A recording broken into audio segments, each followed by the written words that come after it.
ಸಿಟ್ಟಿಗೆ ಅಲ್ಲಿಂದ ಕೆಲಸ ಬಿಡ್ತೀವಿ. ಸೊ ನೆಕ್ಸ್ಟ್ ಡೇಯಿಂದ ನಾವು ಏನು ಮಾಡಬೇಕು, ಕೆಲಸ ಯಾಕೆ ಬಿಡಬೇಕು? ಬಟ್ ಆ ಸಿಚುವೇಶನ್ಗೆ ನಾನು ಅಲ್ಲಿ ಮಾಡೋಕ್ಕಾಗ್ತಿರ್ಲಿಲ್ಲ ಸರ್. ಸೊ ಪ್ರಾಬ್ಲಮ್ ಯಾರ ಹತ್ರ ಇದೆ? ಇನ್ನೊಂದು ಕಡೆ ಕೆಲಸ ಹುಡುಕೋಬೇಕು, ಅಲ್ಲಿವರೆಗೆ ಬೇರೆ ರೀತಿಯ ಬ್ಯಾಕಪ್ ಇಲ್ಲ, ಏನು ಮಾಡಬೇಕು ಅಂತ ಸರ್? ಇನ್ನೊಂದು ಕಡೆ ಕೆಲಸಕ್ಕೆ ಹೋಗುವವರು ಅಲ್ಲಿ ತುಂಬ ಸೇಫ್ ವಾತಾವರಣ ಇರುತ್ತೆ ಅಂತನ, ಇಲ್ಲಿಂದ ಹೊರಗೋದ್ಮೇಲೆ ಅಲ್ಲಿ ಇದಕ್ಕಿಂತ ದೊಡ್ಡದಾಗಿದೆಯಾ ಅಂತ ಗೊತ್ತಿಲ್ಲ ಸಮಸ್ಯೆ. ಸೊ ಯಾರ ಹತ್ರ ಇದೆ ಸಮಸ್ಯೆ? 10 ಸಲ ಚರ್ಚೆ ಆದಮೇಲೂ ಕೂಡ ನನಗೆ ಸೂಟ್ ಆಗಿಲ್ಲ ಅಥವಾ ಅವ್ರಿಗೆ ಸೂಟ್ ಆಗಿಲ್ಲ.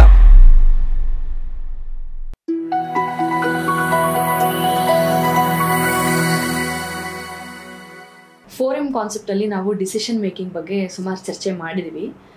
ಇವಾಗ I have my friend, my colleague mister Harish.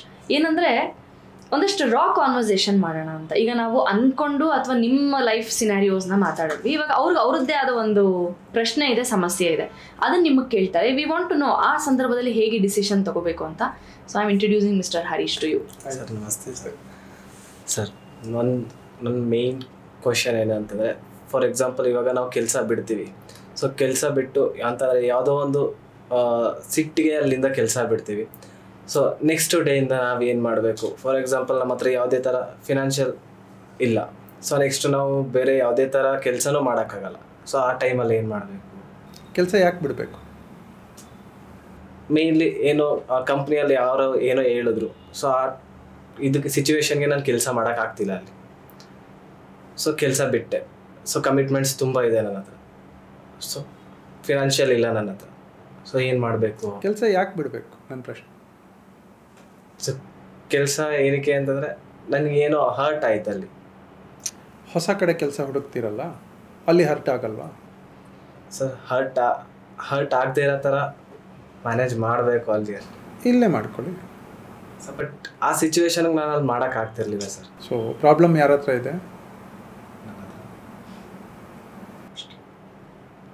So ನೀವೇನು ಮಾಡ್ತಿದ್ರಿ ಆ ಥರ ಸಿಚುವೇಶನಲ್ಲಿ? ಅಂದರೆ ಇವಾಗ ಒಂದು ಕಡೆ ಕೆಲಸ ಬಿಟ್ಬಿಟ್ಟಿದ್ದಾರೆ, ಇನ್ನೊಂದು ಕಡೆ ಕೆಲಸ ಹುಡುಕೋಬೇಕು, ಅಲ್ಲಿವರೆಗೆ ಬೇರೆ ರೀತಿಯ ಬ್ಯಾಕಪ್ ಇಲ್ಲ, ಏನು ಮಾಡಬೇಕು ಅಂತ ಸರ್? ಅವರ ಸೀನು ಇನ್ನೂ ಕೆಲಸ ಬಿಟ್ಟಿಲ್ಲ, ಬಿಡಬೇಕು ಅಂತಿದ್ದಾರೆ.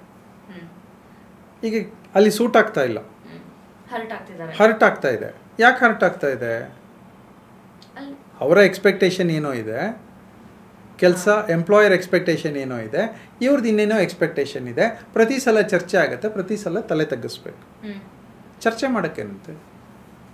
ನಿಮ್ಮ ಎಕ್ಸ್ಪೆಕ್ಟೇಷನ್ ಏನು ಕೇಳೋಕ್ಕೇನಂತೆ?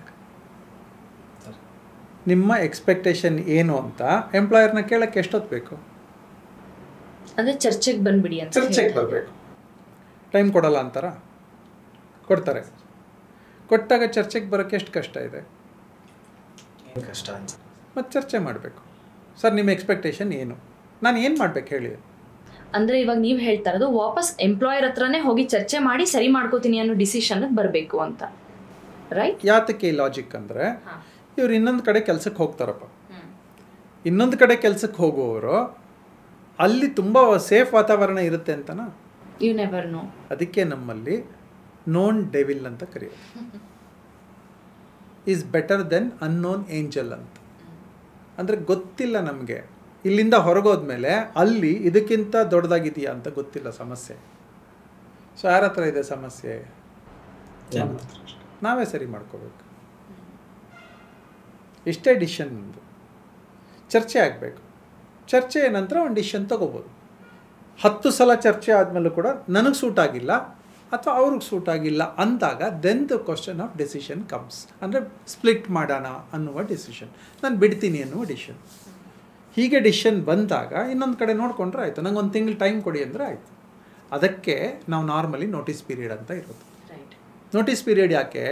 ಒಂದು ಇವ್ರು ಹೊರಟೋದ್ರೆ ನಾಳೆ ಬೆಳಗ್ಗೆ ಇವರ ಕೆಲಸಗಳನ್ನು ಮಾಡುವವರು ಯಾರು? ಹಾಗಾಗಿ ಮ್ಯಾನೇಜ್ಮೆಂಟಿಗೆ ಒಂದು ಡಿಸಿಷನ್ನು, ಇನ್ನೊಬ್ಬರನ್ನ ಆಲ್ಟರ್ನೇಟಿವ್ ತಗೊಳ್ಳುವವರೆಗೆ, ಇವರಿಗೆ ಇನ್ನೊಂದು ಆಲ್ಟರ್ನೇಟಿವ್ ಕೆಲಸ ಸಿಗುವವರೆಗೆ ಅಂತ. ಅದನ್ನೇ ನಾವು ನೋಟಿಸ್ ಪೀರಿಯಡ್ ಅಂತ ಕರೆಯೋದು. ಆಸಕ್ತಿಯಲ್ಲೂ ಅವ್ರಿಗೆ ಕೇಳ್ತಾ ಇದ್ದಾರೆ, ನಿಮ್ಮ ಕನ್ಫ್ಯೂಷನ್ ಅಥವಾ ನಿಮ್ಮ ಪ್ರಶ್ನೆಗೆ ಉತ್ತರ ಸಿಗ್ತಾ ಡಿಸಿಷನ್ ಮೇಕಿಂಗ್ ಬಗ್ಗೆ ಅಂತ, ಕ್ಲಾರಿಟಿ ಸಿಗ್ತಾ? ಇಲ್ಲಾಂದ್ರೆ ಮತ್ತೆ ಕೇಳ್ಬಿಡಿ. ಇಲ್ಲ ಸಿಗ್ತಾ ಅಷ್ಟೇ. ಬ್ಯೂಟಿಫುಲ್. ಸೊ ಏನಂದ್ರೆ ಏನು ಕಷ್ಟ ಅಥವಾ ಕಬ್ಬಿಣದ ಕಡಲೆ ಅನ್ಕೊಂಡಿದ್ವು ಅದನ್ನ ಒಂದು ಚರ್ಚೆಗೆ ಬರೋ ಡಿಸಿಷನ್ ತಗೊಳ್ಳೋದ್ರಿಂದ it can be made easy ಅನ್ನೋದು ಅಷ್ಟೇ. Beautiful. Thank you. Thanks Harish. Thanks for joining our discussion. Thank you sir.